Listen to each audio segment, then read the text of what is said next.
endla swa yena ka munhu a ta tirhisa munhu yaloyi munhu a hundzukela Xikwembu.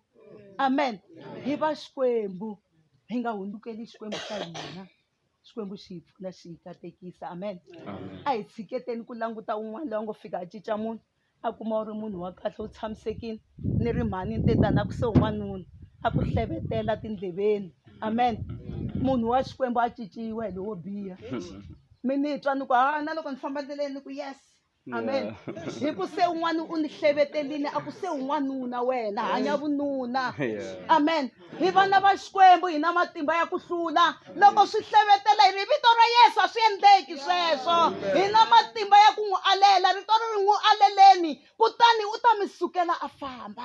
Ha ala hi ku Sathana u nga ti na vhangeli ya wena. Hina hi hlaya mahungu lamanene mo ponisa, mahungu ya ku yisa tilweni, mahungu ma ku hi komba ku hina hi vahluri hi ku hlurisisa. Amen. Rito ra Xikwembu loko ho hanya hi rona hi ta hlula misava leyi. Misava leyi hi nge yi hluli hi vutlhari bya hina, yi lava rito. Loko hi khomi rito ha swi tiva ku swilo hinkwaswo swi tata hi ta hlangana na swona, mara hi ta yima hi hlula ka swona hi ku hi na Xikwembu lexi hi hlulelaka. Hi na loyi a nga tshama a hlula, hi yo mhaka hi vuriwa vahluri hi ku hlurisisa. Amen. Xikwembu xi hi pfuna xi hi katekisa. Ni vulavula mhaka ya ku matimba ya ku hlula hi na wona. Hi na wona matimba ya ku hlula swihotlovila swa misava leyi. Hi na wona matimba ya ku hlula rifu. Va ha ri na gome va ndyangu mo ni mi byela ku kwala mi nga tshama kona loko mi ku Xikwembu wa swi tiva wena matimba yo hlula ya ninginika ndzeni ka n'wina. Hi na matimba ya ku hlula leswi hi endlaka ku hi nga tsaki hi vito ra Yesu. Yesu u kona ku hi hlulela swiyimo hinkwaswo. Hi yena a nga na tinhlamulo ta vutomi bya hina. Ma ha tshami kwala u na tinhlamulo. Loko ku ri na lexi mi nga xi kotiku namuntlha ku endla ku xi hlangana vutisani yena. I nhlamulo. Amen. Xikwembu xi hi pfuna xi hi katekisa. A ni ti ku ta yima ni vulavulela papa wa mina. Amen. Kumbe ni va nomo wa vona. Ni yima tanihi xibananani.